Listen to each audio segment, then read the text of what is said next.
Discovery Season 5, Episode 6. Pull up a chair. The Chase 2025 is going old school Star Trek. You might even say it's going native.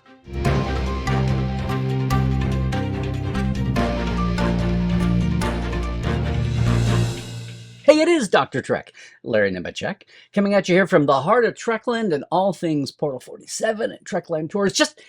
Just letting the dust settle a bit on all the recent Trek headlines and episodes. So instead of a hot take or a quick take, you get a second opinion from Dr. Trek. Hey, look, I have been writing, editing, authoring, interviewing, archiving, witnessing, commentating, dot connecting, and, fanning Star Trek for a while now. And I just want to say, yes, Whistlespeak may just get the honor for the best comfort title in all of Star Trek. And it even includes rhyming. Oh, that's adorable. Makes me wonder if somebody is a Princess Bride fan. Yes, this is such a simple little episode. And I mean that as a compliment. It may be a sign that Disco is finally learning how to have a season arc without the blur episodes. I mean, blur, as in you can't really remember one distinctly from another one. These have all been feeling like standalone tones that just happen to plug into the overall whole. Chapters. Real chapters, if you will. And Whistlespeak is no exception.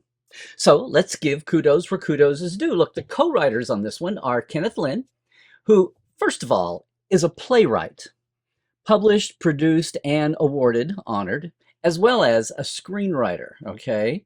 But he's also been co-executive producer on Discovery since season 3, and he bumped up to executive producer this season. And along with his credits, we've got Brandon Schultz. Now, he's making some appearances this week. I don't blame him. He's been a writer's assistant since season 1. Yeah, he was one of them with the receipts from way back. He had a nod for the short treks, The Girl Who Made the Stars. In fact, Alex approached him to do that. When short treks was a going thing, it was like lab theater. Then he had his credit in season 2. Then he got on staff season 3. Story editor, and then executive story editor. Did Sanctuary and Stormy Weather last season before this team up with Kenneth Lynn.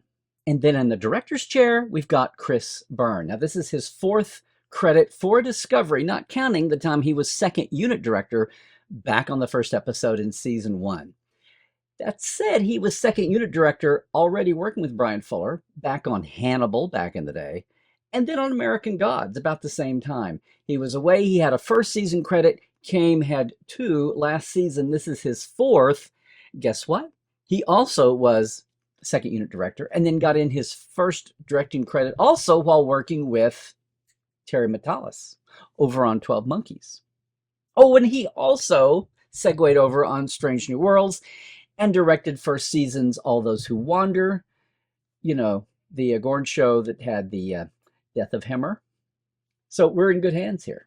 All right, little things, big things. And in the spirit of simple things, can I just say how nice it was to just hear the door chime and someone say, "Come"? It struck me as that's an unusual event for Discovery. I don't know why. It struck me that way. It's not exactly a harbinger of things to come. This show is all about how things strike me. There you go. Now, the twin ship in this mission is turning out to be the USS Lockerer. And again, as we saw in the first episode this year, that's an homage to their longtime series DP, second camera operator, and DP JP Lockerer, who died suddenly in the hiatus between seasons and had a memorial mention on that first episode this year, Red Directive. And we learned the USS Lockerer does have a counselor. And it's coming in handy to, story-wise, take the brunt of the hunt for the criminals, Lock and Maul, freeing up some breathing time for this episode to even exist the way it does. Stay with me.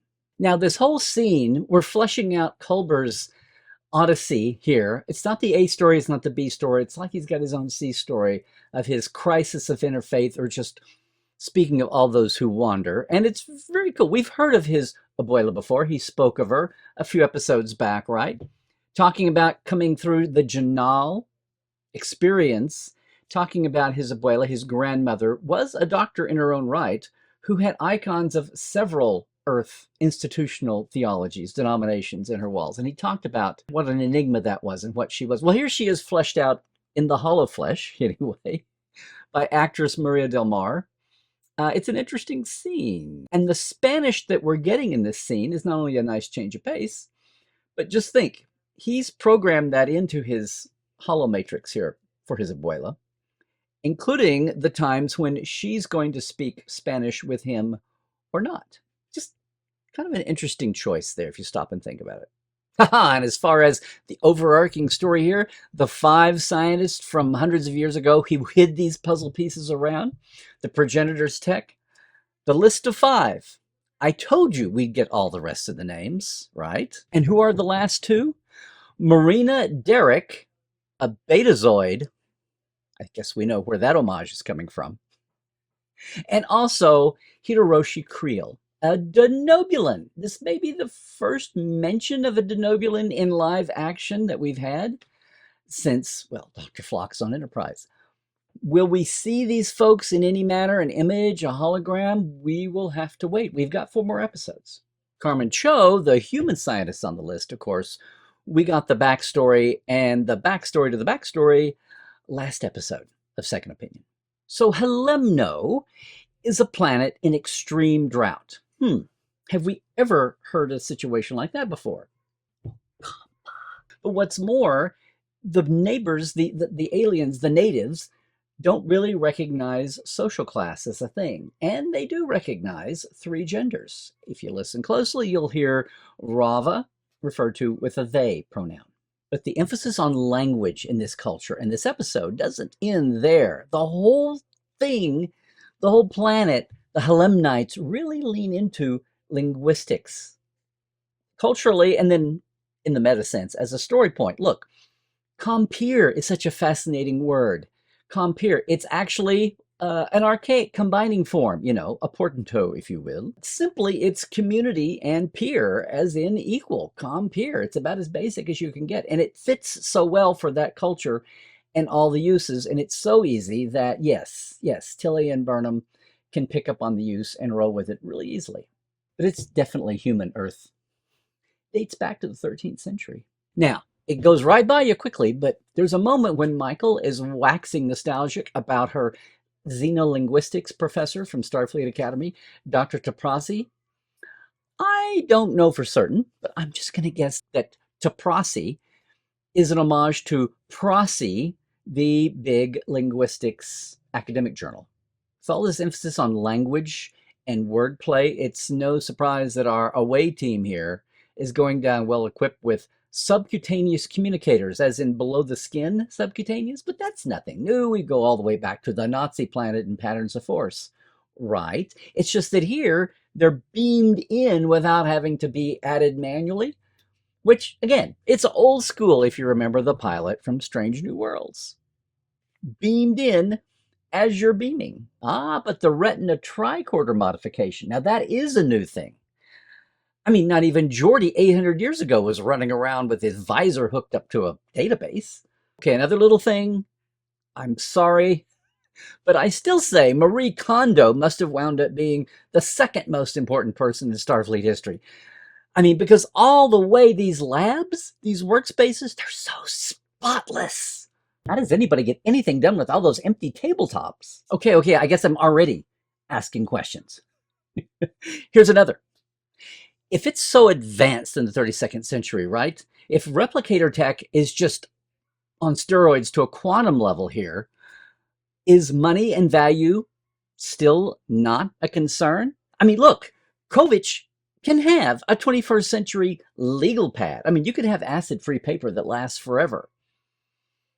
But it's 800 years old. What is he doing just nonchalantly using an 800-year-old legal pad and ripping the pages off, writing on it? I mean, does collectability, do museum relics still not mean anything?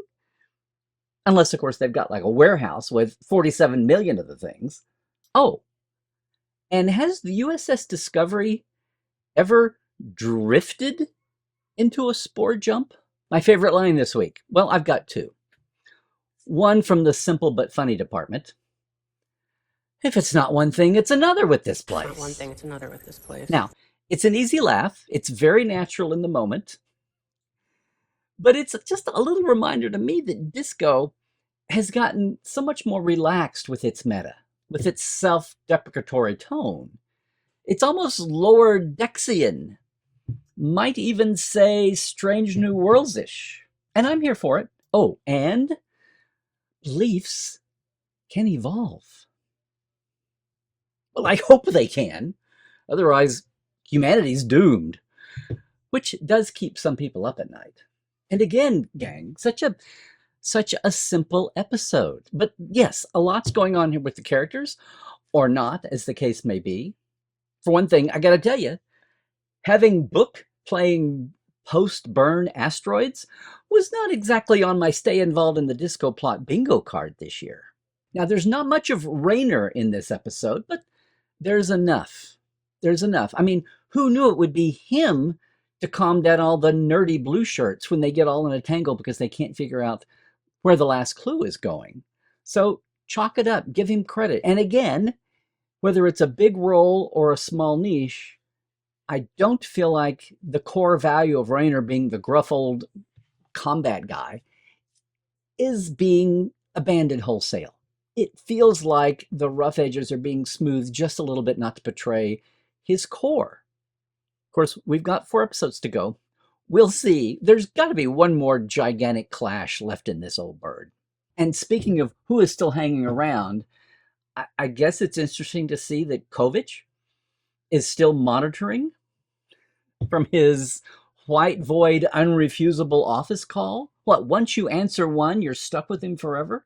Didn't look like Michael had a lot of choice for her in-person update. Anybody else see that white void and keep expecting to see Q saunter in?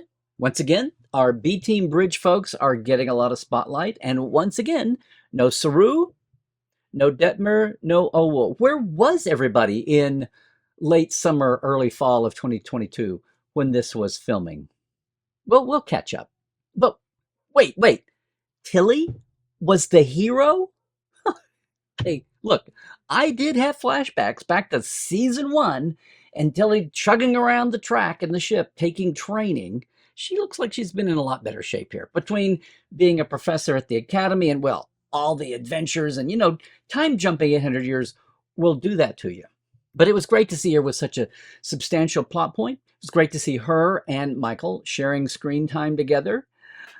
But keep your eye on this. Amid all those teasing little academy butts that are hovering around her, there was this very fly-by-night mention of Cadet Ross. Remember? She opened the first scene of the first episode, serving everybody at that Federation brouhaha little diplomatic soiree. And I wondered at the time, here's a character getting lines, getting attention, getting a name, and then we never saw her again. There's got to be a long fuse to this one. And here we go. 6 episodes in, she gets a mentioned. Again, keep your eye on this one. I don't think we've seen the last of Addison Holly and her young Cadet Ross. Don't you think? Well, I say Tilly is the lead. Yes, there's Michael to do cleanup at the end. Sure. But again, the whole thing was so simple. And I don't mean simpleton. I mean this as a compliment. There was just time. It just reflected the tone of the culture on the planet. It was like a chameleon vibe. There was just time to slow down and pace yourself and reflect and think. And I think it was as good for the season mix as it was for, well, those natives, those Halmanites. So yes, pacing and timing and tone and a real throwback to prior generations of Star Trek storytelling. Still a quality hour. In fact, I mean, the big homage that kept coming to me was, well, the asteroid deflector, right? By advanced beings protecting an innocent culture, the asteroid deflector from the Paradise Syndrome, back on original series. Now, it's become a little problematic, that episode, because the protective local people were transplanted Native Americans from Earth, right?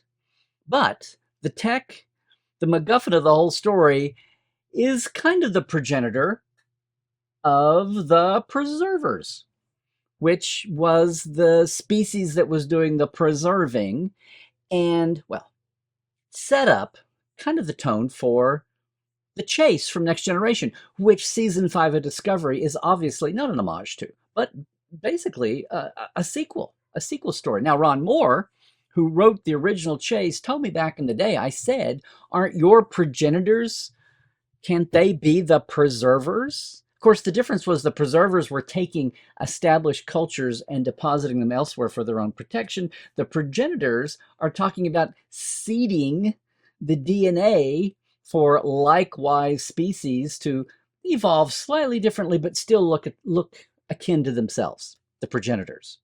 You're explaining, the one is explaining the Henson's parallel planet cultures. The other is explaining the makeup budget aliens of all Star Trek, most all aliens in Star Trek. And who knows if they could all be the same entity or if they are separates. But it is a nice throwback. Here we've got the Denobulans just sharing their weather modification tech. Made me think, though, of that chain of events that they all kind of come full circle. But even apart from that, I keep getting the vibe of the Boralans. Remember them? Right? The natives of Worf's foster brothers study group, unaware aliens he was observing. Also the local village of his alien girlfriend. They were being surreptitiously scooped off their planet and moved to another planet to avoid Prime Directive interference. And of course, the whole thing gets snagged and caught up in a plan that doesn't quite go according to plan.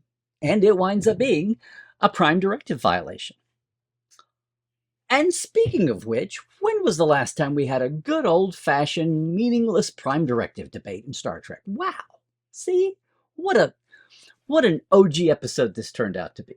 Whether those native foreheads were tattooed or even bumpy. See? Another OG vibe. But hey, while we're at it, I also can't help thinking of TNG's Who Watches the Watchers, right? The Mintakans? I mean, did anybody else just want somebody to shoot Michael or Tilly in the shoulder with an arrow and bleed a little?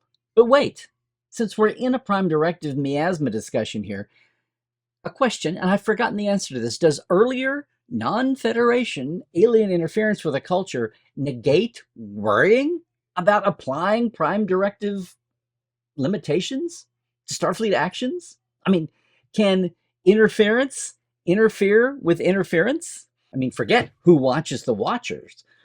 Who judges the judgers? Because that's what we've got here. When did the Denobulans build these towers? So much for the whole, well, we know that Denobulans are very much in evidence. Those theories about where did they go after the Enterprise days, right? In the 22nd century? No, they're very much around in the later years of the 24th century. They're on lower decks and on Prodigy. But when did they do this? Was it considered Prime Directive interference at that time? Was it earlier? Was it pre-Federation? They were bopping around, getting themselves around. We're still not quite for sure exactly where the locations are happening here. Since we spore jump, stellar cartography doesn't mean anything. And yet it makes me wonder. I also have seen, just in the first reactions and reviews elsewhere, about people poo-pooing the singing bowls and some of the new agey feel of this show. These aliens in this culture. Really? Did you never see the original series? Or Next Generation? Or Voyager? Or Enterprise? Or... Okay, apart from that, though, I did want to mention an aspect of this episode, and I rarely talk about it, but I thought the music was mwah. The relaxing, soothing tone. It fit the tone of the overall episode, this relaxed, laid-back, organic, planet-side adventure. It was just amazing. It was amazing. It was cinematic. It was relaxed. It was thoughtful. It was strings. Just so relaxing and soothing. It had a real mystery of the universe tone, and that was exactly what was needed.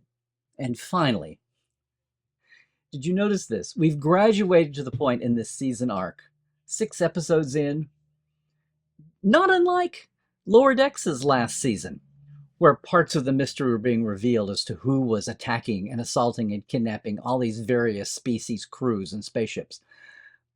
Did you notice that we don't even see the retrieval of the actual piece of the clue? It's all Greek. We just hear about it off screen. It would be totally anticlimactic compared to the brouhaha that got us this far. So it's fine. But once again, you have to leave it sitting out on an empty tabletop? Oh, and one more thing.